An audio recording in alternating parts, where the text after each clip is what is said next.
Day 18. I know it's been hella long since the last video, and I'm real sorry. It's been a combination of not feeling comfortable enough to play Minecraft because I was scared I was gonna lose this run, and also not having a lot of inspiration about what the next steps would be.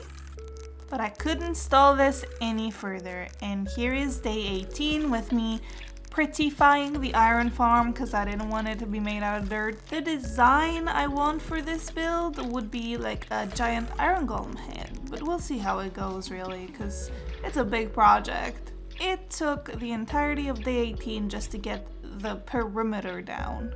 In a lot of these days you will see me terraforming and doing builds and stuff, and it's primarily because I have no clue how to defeat the Ender Dragon. As I said, I've never done it in my life, let alone in hardcore. So I thought maybe if I make this village real pretty, the Ender Dragon will just drop dead, you know?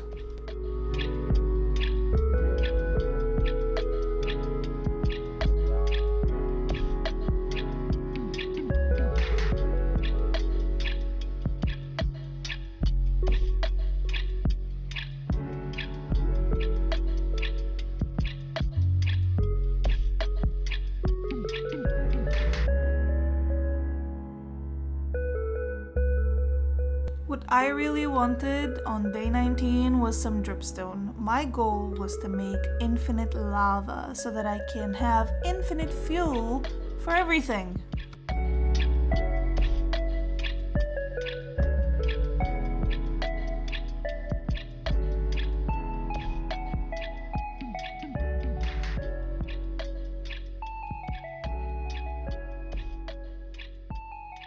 And with the night fast approaching, it was time to make my way down to the caves, where I could potentially find some dripstone.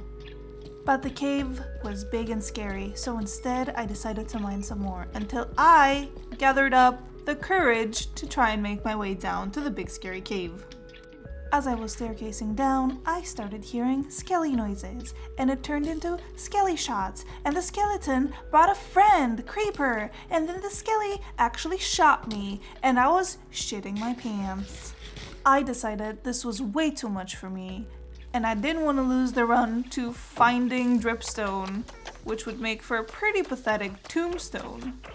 So after watching the sunrise, I decided it was time to build my permanent residence.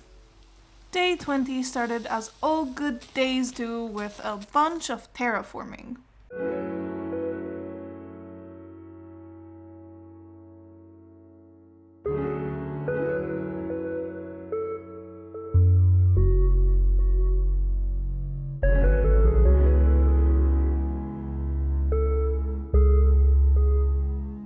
As night was approaching, it was time to leave everything in the chests, refresh my tools, and make my way back down to the scary cave in hopes to find dripstone.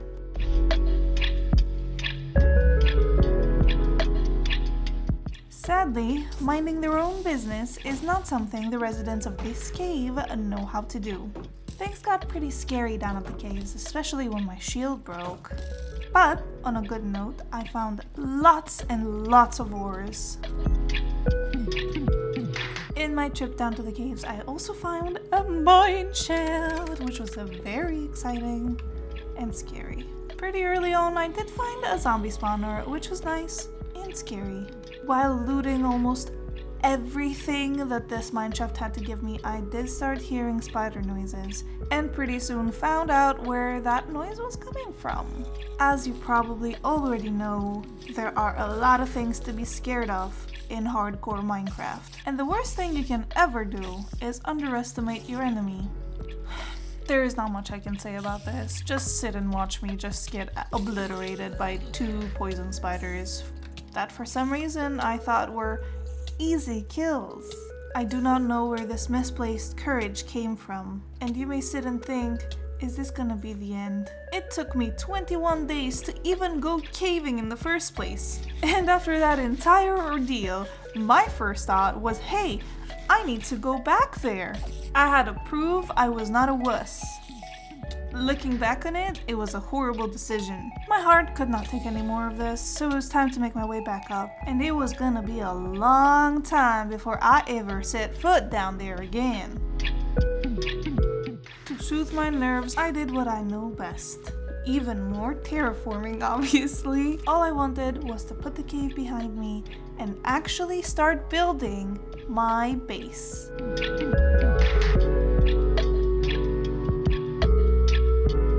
This is a project that's gonna take a long time. I have big ideas and big plans for this base. And I could tell you all the plans, but then what would I talk about for the rest of the days?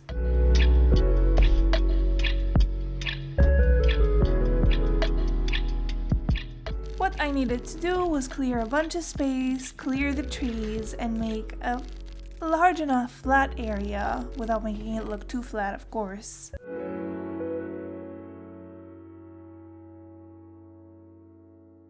This ended up taking a lot of the time, so you're probably gonna see a lot of time lapses of me cutting down trees, putting dirt, and removing dirt.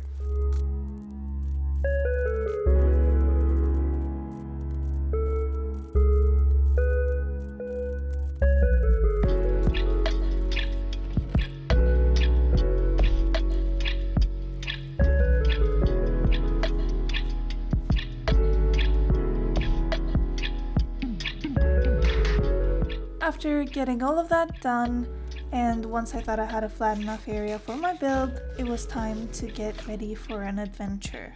And that's how day 24 started, with a boat ride into the unknown. You're gonna have to forgive me for that one. What I was looking for, except flowers of course, because I'm always looking for flowers, was spruce trees. And of course picking up anything that I would find valuable on the way to finding spruce trees, which actually took a really long time. But in the night of the day 24, I finally found spruce trees and towered up, made a bed, and went to sleep because it was very scary.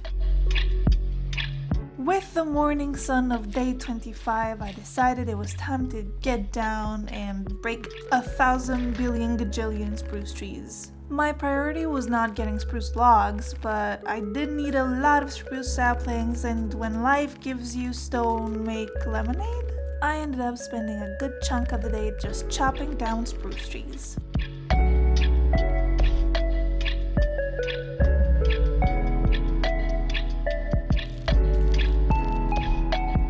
But it was high time for me to make my way back to my imaginary base that I hadn't built yet. On my way back, I did end up finding another ruined portal, although it didn't have a lot of interesting things except a golden apple.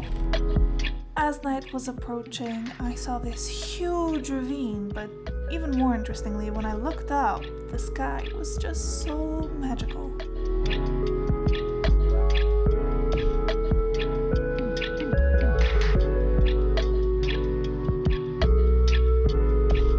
After feeling safe for about a second, the world decided to show me that this isn't safe either. Nothing is safe, everything is scary. I should never leave my base again.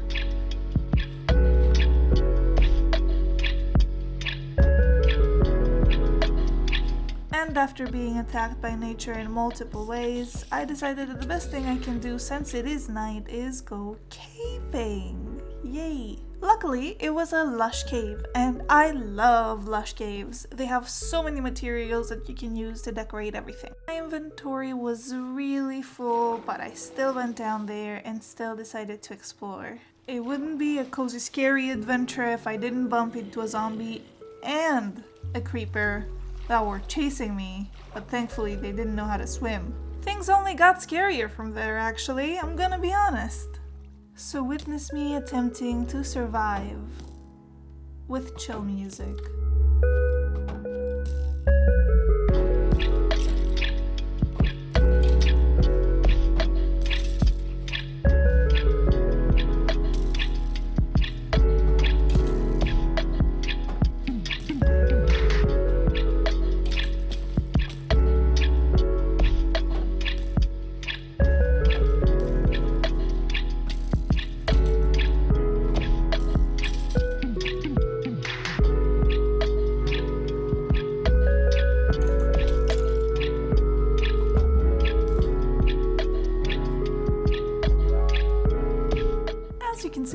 I barely made it out alive.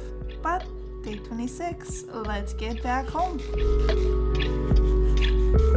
After a little bit of walking, I realized we made it back to the beginning. That's where we spawned, that's 0. So from there, it was really easy to find my way back to our little village. It was time to plant the spruce trees and get started on actually building the base. Well, at least after setting down my inventory, preparing to go to sleep, fighting off 1,000 monsters, and then actually sleeping, I've never needed a base more.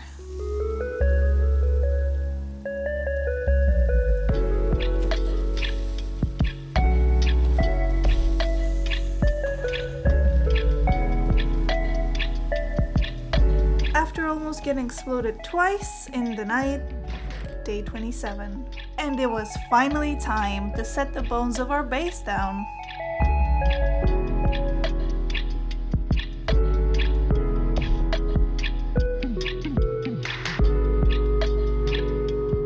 It's finally time to talk about what I'm trying to build here. I want my base to be actually separated in 2 sides, and there's going to be a road going down to the harbor and an arch above, and the 2 sides are going to be connected from above, like the 2nd story of the house. On the left, I do want to have a tower, and there's going to be a room, and the room is going to have another staircase going to another floor that's down and it's staggered. It's really hard to explain. The key feature I want to implement is the staircase to the harbor that is going to dichotomize the entire build into 2 sections.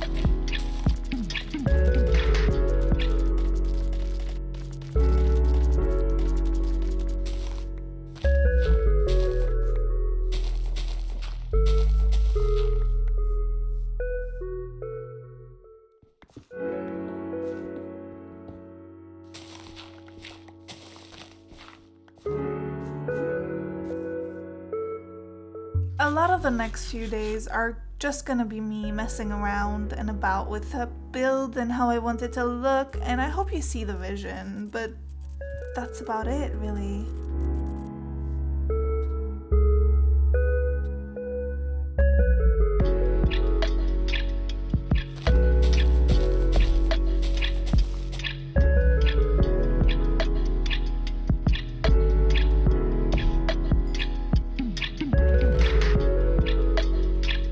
Something that I noticed was happening is the iron farm started spawning iron golems outside of the dedicated place. So I had to do something I wasn't really proud of, really.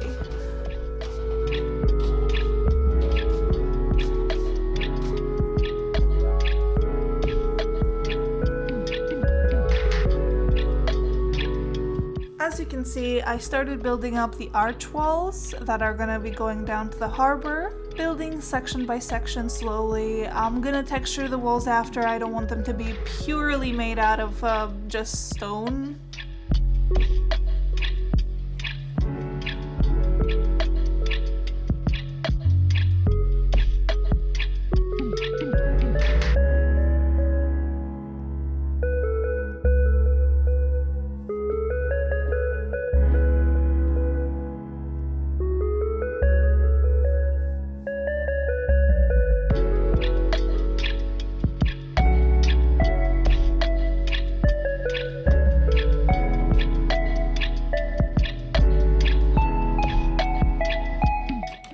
There was still something wrong with the iron farm, but I didn't want to pay any attention to it, and I went straight back to building.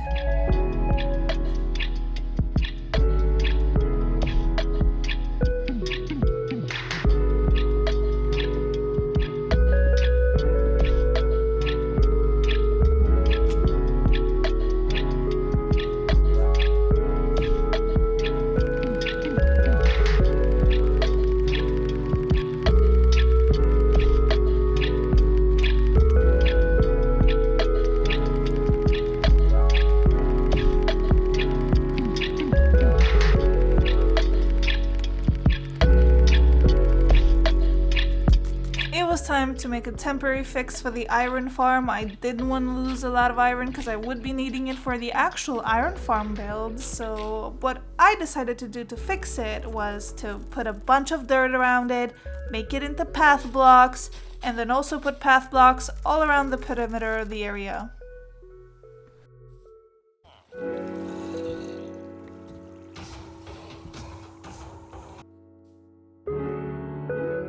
Morning of day 36. I used the creeper hole that almost caused my demise to cause somebody else's demise.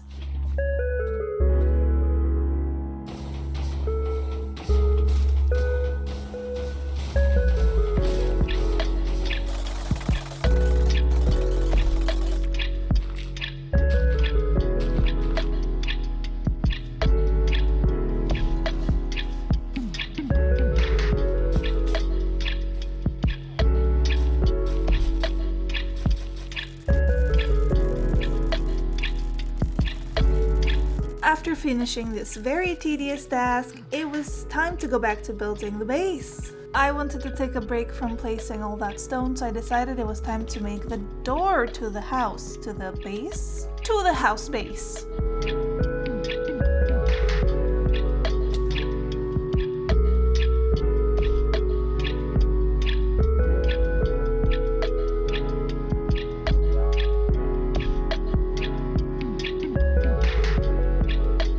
I felt like it was finally time to move my bed and sleep in my very clearly well-protected space base.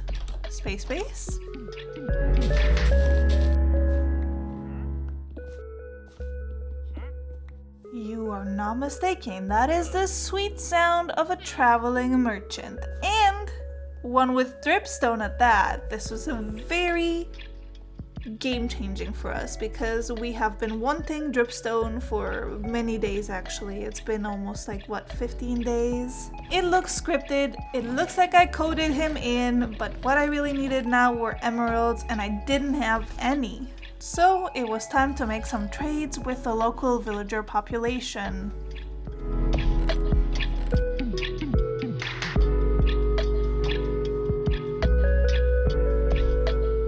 I was frantically looking for villagers, and this is where I realized our villager population is dwindling and is extremely low, and the only villagers that are left are these three noobs.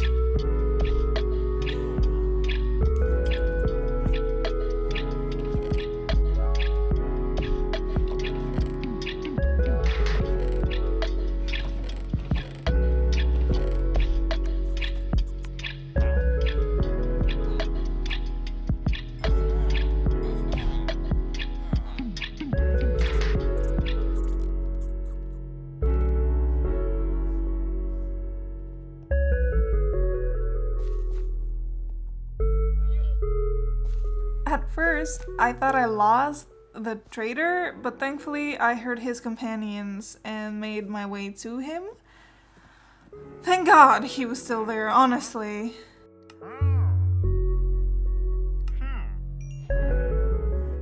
After making the trade, it was finally time to make my infinite lava source so I can have infinite lava. I know this probably seems like a huge waste of time to everyone, but low and slow is how I know how to do things in Minecraft, and I hope that it will get me through 100 days, and it will get me to kill the Ender Dragon for the first time. After doing the whole setup for the infinite lava, I made some buckets and some storage area next to the infinite lava so that I can be ready to collect every single drop of gold.